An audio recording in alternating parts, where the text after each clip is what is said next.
উদাসীনী অবশ্যই এমন কর্ম ঢের করেছে। তার কারসাজিতে এমন চিত্রকলা অনেক বেটা ছেলের দিকেই আঁকা হয়েছে। কিন্তু তোমারে সে তো চিনতে পারছে না। ঘন্টা চেনে না? লম্বা করে চুমু খেলে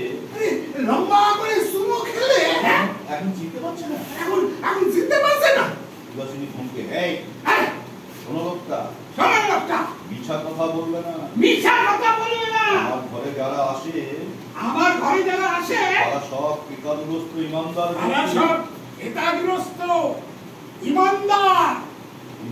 ব্যক্তি। মিছা রচনা করে আমার ব্যবসা ক্ষতি করে দিও না। ভাগো, আমার ঘরের সামনে ভাগো।